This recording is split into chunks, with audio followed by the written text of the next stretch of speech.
Welcome to Proclaiming Justice, a podcast from PJTN that focuses the light of truth on vital issues in today's headlines that impact every American. I'm your host, Laurie Cardoza Moore, founder and president of Proclaiming Justice to the Nations, and I'm here to educate, motivate, and activate you to action. I want to arm you with the truth and the facts you'll need to fight and preserve our constitutional republic and uphold the Judeo-Christian values our nation was founded upon. Welcome to Proclaiming Justice, a PJTN podcast where we shine the light of biblical truth on vital issues from today's headlines that impact every American, Jews and Christians, people of faith, and people of conscience. I'm your host, Laurie Cardoza Moore. If you missed the last episode of this podcast, you will find it and our previous podcast lineup on our website at pjtn.org, as well as all the other platforms you use to access your favorite podcasts. On this week's podcast, I have invited Rabbi Ken Spiro to the podcast to discuss the current events in Israel and the biblical and historical significance of what is unfolding. I also want to remind you that it's important for you to listen and share this and all of our previous podcasts with your family and friends so that they can become more informed about this and other related issues that threaten our republic and the state of Israel. So please remember to like and share. Rabbi, welcome to PJTN's Proclaiming Just podcast. Thank you, Laurie. Always a pleasure to be hanging out with you, even if it's virtually from thousands of miles away. Yeah. And before we even get started, Ken, how are you doing? How's your family doing? How are you holding up? Yeah, so, it's already now more than a month that initially after this all happened, everyone was in a deep state of shock. The whole country was very traumatized. I had a son and a son-in-law who actually was in Canada at the time, called up, and my son-in-law got on his last flight out of Air Canada on Saturday night after this happened, October 7th, and flew back. And he's a major in the reserves in the IDF, and my son is a combat medic in the Golani Brigade. So they've both been for over a month. So that's a little bit scary.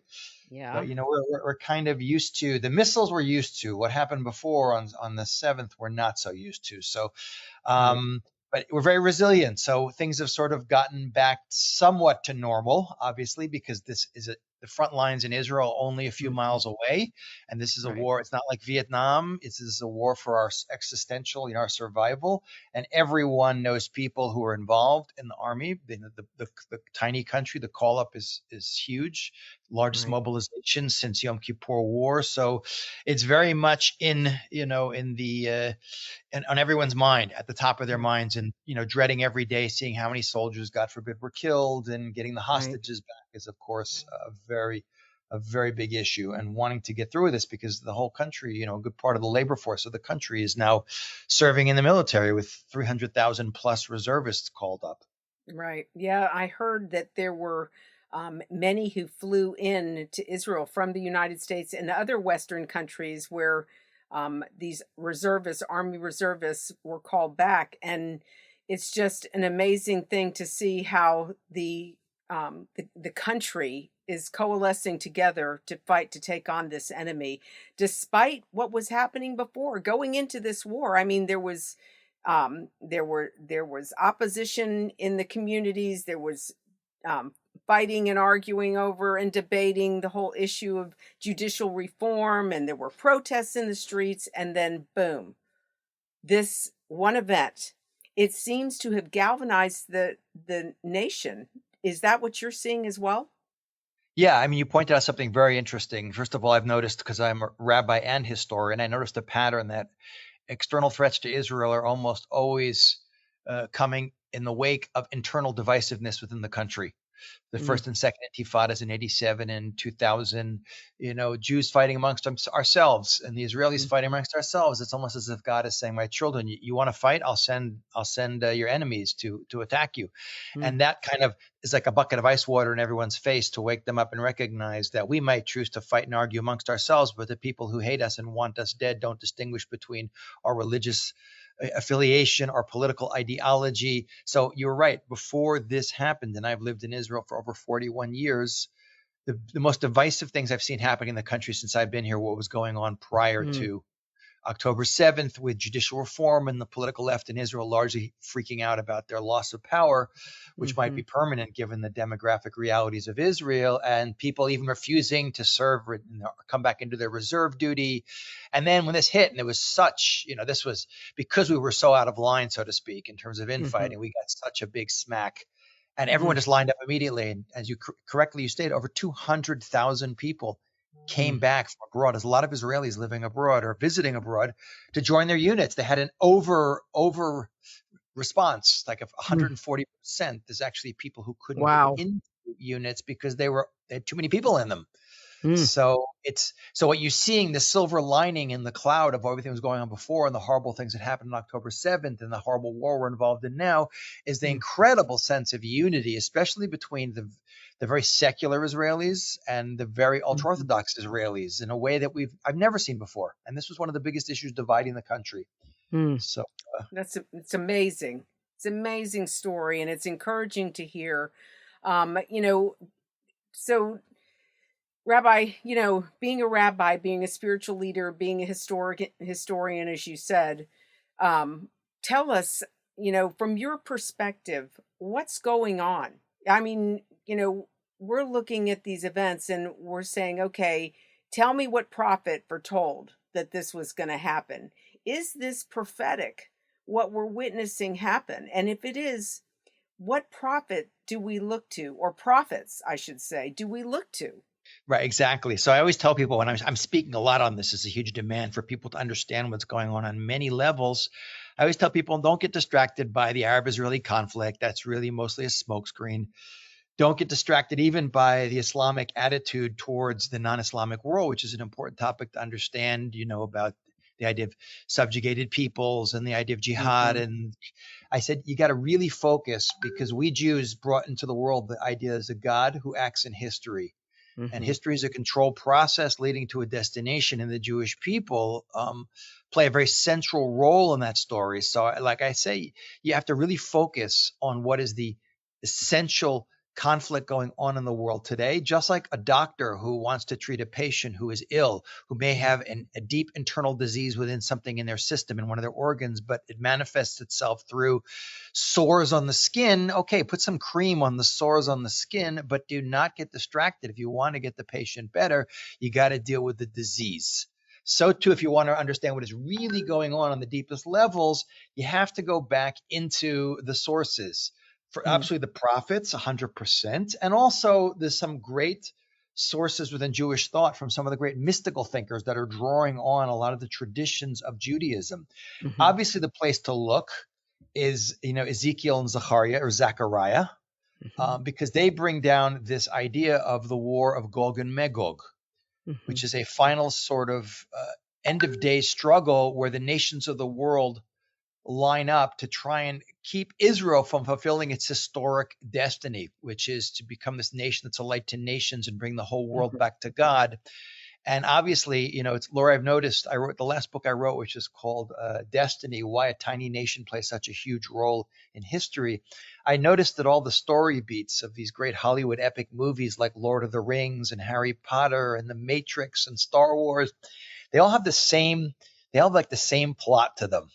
And it's about that the world descends into darkness as a very nefarious dark force in the universe or the galaxy or the world, Hmm. and there's a little superhero who doesn't even know he's a superhero a lot of the time, but he has a lot more strength and power and plays a much bigger role than he even understands he plays. And because of that, even if he doesn't want the job, he cannot escape it, Hmm. and he's forced into a series of conflicts, confrontations with the big bad guy, whether it's Saruman or Darth Vader, or which he should have Right. lost, many, many times. But he always managed, sometimes barely survives. He has a lot of strengths that come out, and then in the end, there's a final showdown between good and evil is Hmm. destroyed, and the balance is, and the light shines through, and good returns to the world. That's so ingrained in like the Hollywood epic plot because it's exactly the way the real story, his story, as I say, Hmm. as Hmm. history is really about. That we are in a process, a historical process that is clearly reaching its climax, with Mm-hmm. not only the chronology that Judaism believes in about there's a 6,000 year period of history from the end of day 6 of creation until we get to the period of the Messianic era and beyond. We're not only very close to that, we're at 5,784, which is 216 years left maximum. The Mm-hmm. maximum doesn't be much earlier than that. But anyone who looks at all the books of the prophets, and if you look at the Jewish description of messianic redemption and what has to fall into place, it's very clear that the spiritual return of the Jewish people to Judaism, which is what we see going on in a very significant way, something that didn't even Right. exist 50 plus years ago when Jews were largely leaving Judaism behind and assimilating in much of the world.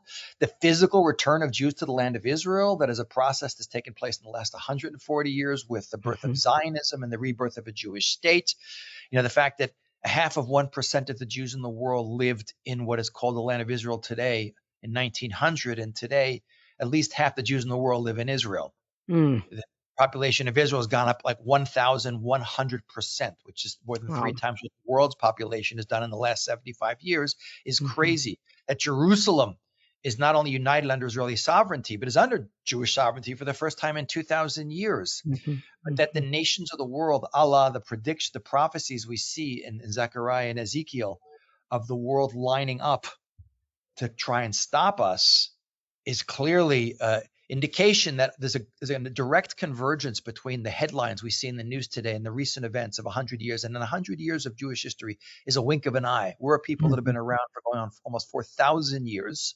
That we're only a few headlines away from the convergence of like this biblical end of days scenario and what we read in the newspaper. It's unfolding literally. And the problem, Laurie, is we're in the middle, when you're in the middle of huge events, this is a real inflection point in Jewish history and human history. You don't often realize what's happening to you because you're in the middle of it. You have to need some perspective, and it's hard to get the perspective where it's going. But because I wear my 2 hats, my rabbi, my spiritual man of faith hat, and I wear my historian hat, I see the convergence very clearly. But what's also really interesting, Laurie, which some of your listeners might not be familiar with, is Judaism has a very deep mystical tradition that is based on, we say, information that goes back to God and Mount Sinai and is often hidden in the deeper text, the mystical Kabbalistic text of Judaism. There's a great 16th century rabbi named Chaim Vital who lived in Tzfat in Israel, which was the mystical center of the world in the 16th century following the expulsion from Spain. And he wrote a book called the Eitz Hadas, which means the tree of knowledge, which is taken from the story of Adam and Eve in the Garden of Eden. And he was a student of a fantastically powerful mystical thinker by the name of Rabbi Isaac Luria, who lived in Tzfat and died at age 38, but had huge, profound impact on Jewish mystical thought and traditions. And he brought down a very interesting idea that in his book, he says, at the end of days, Israel is destined to experience the Ishmaelite exile. This fifth and last exile will be the most difficult of all. It is the exile of Ishmael. And Laurie, what he's quoting is, what's the fifth and last? What's the 4 that come before? He's quoting from the book of Daniel, of the beast with the 4 heads. And they're symbolic, not necessarily of an actual exile from Israel, but the 4 great ancient oppressors of the Jewish people: Babylon, Persia, Greece, and Rome. And he's adding in a thought which does not appear explicitly in the words of the prophets, but is very clear in Jewish tradition, that as we approach the end of days, there'll be one final attempt, like you see in Gog and Magog, of the nations of the world to line up and stop us, but it's going to be led primarily by the Ishmaelites. And we know Ishmael is the half-brother of Isaac, Abraham's second wife, Hagar, as she's called, has a child named Ishmael, and he is the progenitor of the Arabs and the spiritual progenitor of Islam. So this is our brother from another mother who's coming after us at the end of days. So this is between Isaac and Ishmael. This is a battle that the prophets foretold, and even the Bible speaks about. And Christians are, because we also look at Esau and Jacob, and, we wonder, how does that play into? So you're saying this is the end time battle between Ishmael and Isaac? Well, they're leading. It's like the tip of the spear, because we understand it as if you go into the book of Genesis and you have to learn to look. The rabbis say that there's 70 faces to the Torah, the Bible. It's like the Bible's like an onion. You can peel off layers, and there's the superficial basic plot line, and then there's the deeper layers of understanding that often leave the plot behind and go to sort of metaphysical, mystical understandings of deeper forces that are running behind the scenes, like the laws of quantum mechanics and physics that are running behind how we act in the world today, that they're always forces that are at play, even though they're not visible to us. And this is what's clearly happening, because there's a second rivalry, which is in many ways a closer rivalry that's a generation later, between Jacob and his full brother Esau, who is also the firstborn. In both cases, Ishmael is the firstborn. He's a half brother, but he's the firstborn son. He should have been the person who carried on the spiritual mission of Abraham and created the Jewish people. But he's bypassed because Judaism understands he does not have the spiritual greatness of Sarah, because what makes you Jewish, by the way, is the mother, which is very unusual. You don't find that in societies. Your tribe comes from dad. That's like which baseball or football team you support. That's what dad's into. But the essence of who you are, it's not just Jews, it's all human beings, comes from the mother. Think about it. The father doesn't, not to get too graphic and specific biologically and reproductively, but the man doesn't spend too much time making a baby. The woman spends 9 months. Yes, the internalness. That's true. The internalness. So to make the greatness of the people who become the Jewish people, Abraham, Isaac, Jacob, and the descendants, to have that dedication to God and that drive to transform the world, takes that internal drive that Sarah brings to the spiritual genetic makeup of the Jewish people that Ishmael doesn't have. So he is kind of shunted aside. God, when Isaac is born, you read in the book of Genesis, God says, through Isaac, your name will be called. He's the one who's going to get, I call it monotheism.org, .com, and .edu. He's got the family business. The same thing happens, Laurie. We fast forward with Esau. There's that famous story that he basically trades in the birthright for some lentil stew. And if you read the original Hebrew, the language is very truncated. He's like, and he ate and he got up and he left and he despised the birthright. He doesn't want that responsibility. Esau he's an instant gratification guy. He wants stuff. He's into the physical world. By the way, Arabs hold there's a separate tradition that they're descended from Ishmael. And we know that Islam, there's no debating that, comes from the Arab Islamic world. The Arab world, even though most Muslims today are not Arabs, but it begins in the Arabian Peninsula 1,300 years ago. There's a Jewish tradition that says that Esau, who's our full brother, his descendants is Edom, and from Edom comes Rome, and from Rome becomes what? Western civilization and the Roman Catholic Church. So that's a rivalry too. And that's a different kind of rivalry. It's not so much based on spirituality, but it's based on, and you could read, if we just read that in the weekly readings, because we Jews read through the entire 5 books of Moses every year. We just read this literally on Saturday, that he's upset because he thinks when Jacob steals the blessing, he thinks he's lost out on stuff. And that really bothers him. But they're both angry at us, but they both fight with each other. And the Jewish understanding is, it's a couple of very interesting sources that you can, the Zohar, Laurie, is a really interesting book. It's a book written, Jewish tradition says it was written by a man by the name of Rabbi Shimon Bar Yochai about 1900 years ago, hiding in a cave with his son from the Romans for 12 years because they were out to kill him, bad-mouthing the Romans. It is an incredibly deep commentary on the 5 books of Moses, based on the deepest mystical Jewish traditions. It's actually in Aramaic. It's extremely hard to understand. It's like advanced astrophysics. But in his commentary in the book of Genesis, he says, and the sons of Ishmael will fight many battles in the world, and the sons of Edom, which is Esau, will gather against them and make war against them, some on land, others on seas, some close to Jerusalem. One shall prevail over the other, but the Holy One will not deliver the land of Israel to the sons of Edom.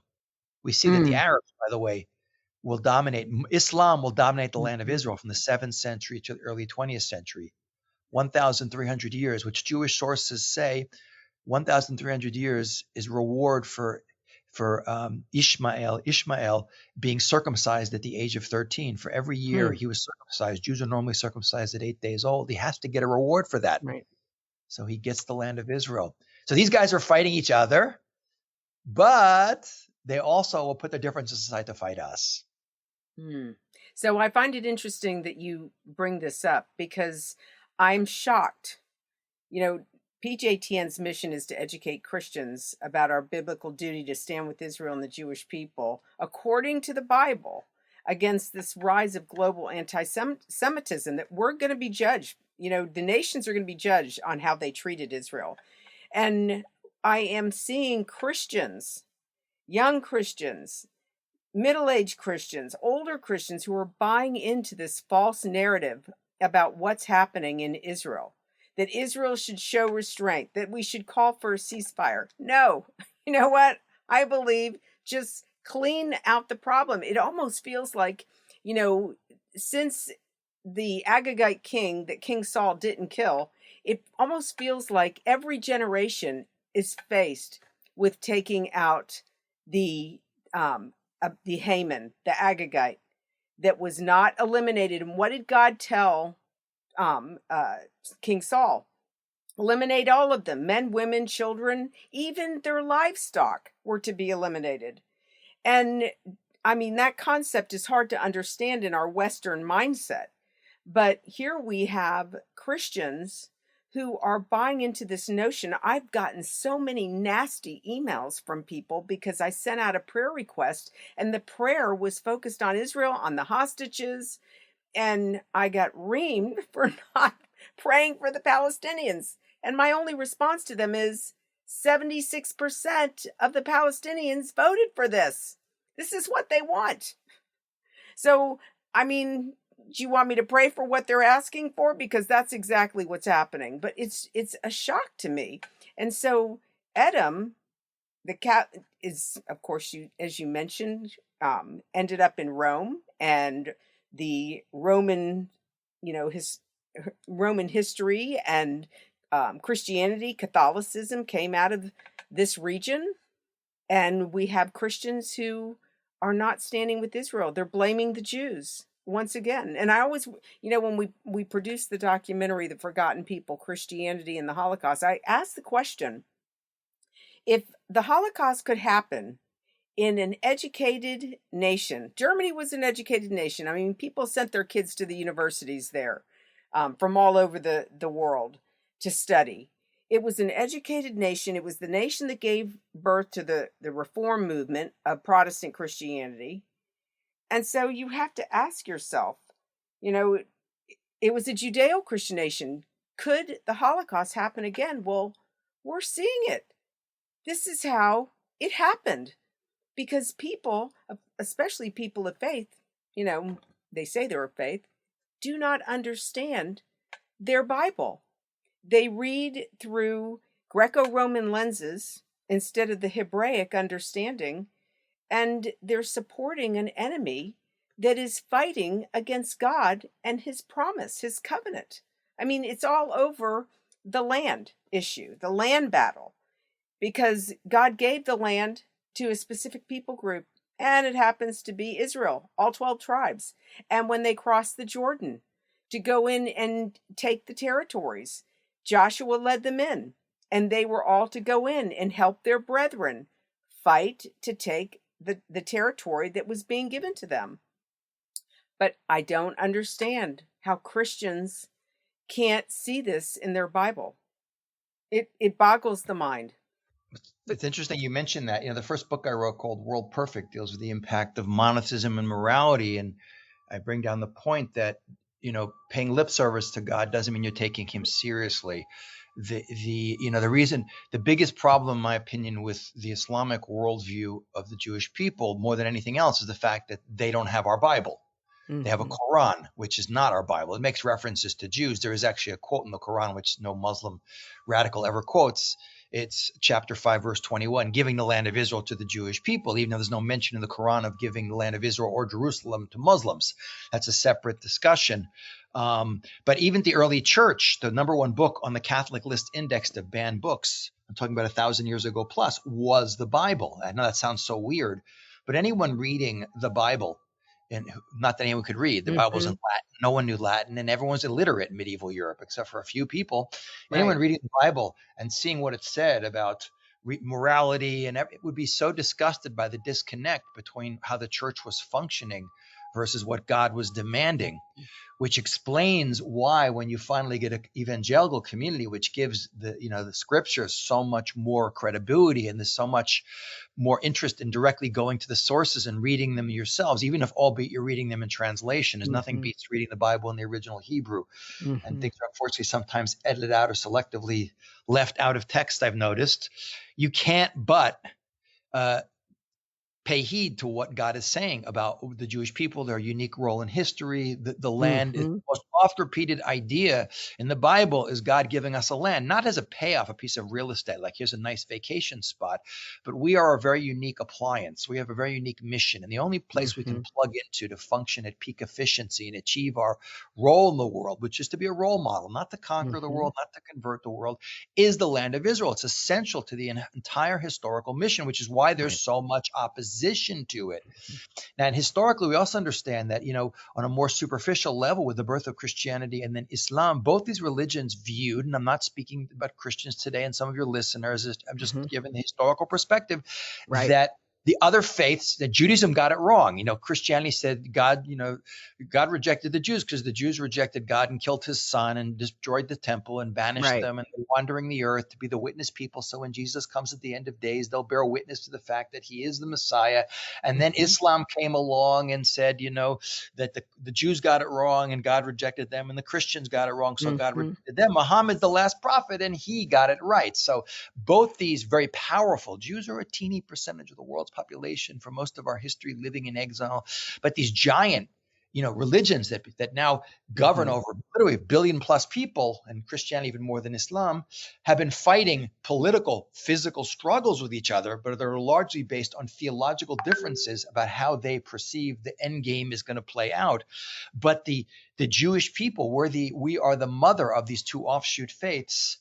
Our continued existence and anything we're doing to get closer to what we view, and we have the original narrative, is the end story, is going to be very threatening, because it basically threatens to, you're not sorry. We had the original story, and it's the correct plot. I always say this when I speak to Christian audiences. I don't get to speak to Muslim audiences very much, but I do have Muslims in my audience. I said all three of these religions believe they're very exclusive in their worldviews. A Jew believes in the world a certain way, a Muslim believes in the world a certain way, and a Christian believes in a certain way. And it's fine to believe that, as long as you don't force or kill other people for not believing your way. Exactly. But when the smoke clears, we're going to see who's right. Bottom line. Yeah. No, after years of studying the Bible, I remember King Josiah. I think it was Josiah who found the Torah scrolls and had them read the scrolls. And everything that they were reading in the scrolls, he knew that Israel had not done, and he rent his garments. And I remember studying the Bible for the first time and my eyes being opened, and everything that I had taught, even, being raised Catholic, as you mentioned, we were told that we couldn't read the Bible. As God is my witness, growing up, yes, we were told you cannot read the Bible because you're not educated enough to interpret it. So we would have to go to the priest to go to church every Sunday to hear what the priest had to say. And that was, "Thus saith the Lord." So, as my eyes were opened, I realized, oh my gosh, we have missed so much. And so, Rabbi, as we close our program, I always find our interviews fascinating and just amazing, full of information, full of history, full of biblical understanding and interpretation. How can our audience learn more about you, follow you, get your books? And ladies and gentlemen, I just want to tell you, as we introduced Rabbi, not only is he a spiritual thought leader, he is also a historian, and he knows American history and how that connects with Israel and the Jewish people like nobody else does. And so I want to encourage you, Rabbi, please let our audience know how they can find you, how they can purchase your books. You've authored many of them, and how can we learn more about what you're doing? Okay, thank you. So, I mean, I have a website. It's very easy to find. It's Ken Spiro, KenSpiro.com. And on my website, actually, I have a lot of content for free. You can listen, read, and watch. There's a little online store that takes you to Amazon or the publishers to buy books. I highly recommend, specifically for your audience, the World Perfect book. I think it's so essential now that the people recognize that the real big battle that's going on in the world today is the battle for who wants to live in truth and reality. And the ultimate truth is God. And to the extent you're connected to God, the problem with a lot of the young people on campus is they might be like Christian in name and even Jewish in name, but they're very disconnected from the sources and the texts. And you know, America is the greatest country in the world precisely because it's the most Bible-based country in the world that even has "In God We Trust" on the money. So, you know, even Franklin Delano Roosevelt said in this fireside chat, where we've been most successful as a nation is because we paid the closest attention to the principles that come from the Bible. So it's very important that we understand that topic. I do also, by the way, Laurie, I've started doing 3 years ago a weekly podcast. It's called Remember What's Next. And the link is also on, it's on Apple, Spotify, Google, and Anchor podcasts. It's also, the link is right on my website again. And I just going through what's going on in the world, what's going on in the Jewish world, and how it relates to, you know, the biblical perspective and where we're going. And to try, and again, that's what I really try and do, is not look at history as disconnected from his story and recognize that to the extent a person can see God's hand and the big picture and not get distracted by the smaller events, which might be major events like wars, but really focus on what the end game and the plot is about, is the extent that first of all, we get a lot of, it's a very calming thing to be able to see. Otherwise the world looks like it's going really in a bad way. And it also gives us a lot of clarity in what we're supposed to do as a nation and what we're supposed to do as individuals to, you know, get to the end of this story as quickly and as painlessly as possible. Absolutely. Absolutely. Well, Rabbi, thank you so much. Ladies and gentlemen, I want to encourage you, go to his website, kenspiro.com, and again, order his books, sign up to get on the podcast. I am definitely going to sign up to get on the podcast. But I hope you all found this program informative and enlightening. This is a conversation that must happen. We will post this podcast on our website and all of our podcast platforms, so that you can share with your family and friends. As PJTN Watchmen, we have a biblical mandate to stand against the ungodly rising Marxist threat that is destroying this nation and other Western nations, threatening our Judeo-Christian values and promoting anti-Semitism. We cannot remain silent. God warned the prophet Ezekiel about the responsibility of the watchman. As a watchman, you can sound the alarm and warn others by simply sharing this podcast with your family and friends. So please share and like this podcast to help sound the alarm in your community. Remember, Dietrich Bonhoeffer reminded us that silence in the face of evil is itself evil. God will not hold us guiltless. Not to speak is to speak. Not to act is to act. Don't forget to join us for our next week's podcast as we continue this conversation about combating the rise of anti-Semitism and taking back local control of our communities and our children's education. I want to also remind you that if you have not signed up to become a PJTN Watchman, you can help support this mission through our award-winning documentaries and Focus on Israel programs, as well as more programs like this for just $20 a month. So go to our website at pjtn.org to watch our programs and listen to our past podcasts. With your generous monthly donation, you can ensure that PJTN remains on the front lines and in the headlines, but we can't do it without your faithful prayers and financial support. I hope that you will prayerfully consider supporting our mission as we educate to activate Jews, Christians, and all people of conscience to stand on the front lines of this all-encompassing war. God bless you, and thank you for all you do on behalf of our Jewish brethren, the State of Israel, and these United States. Thank you again for joining me on this edition of Proclaiming Justice. Please share this podcast with your family and friends. For more information about how you can get involved, please visit our website at pjtn.org.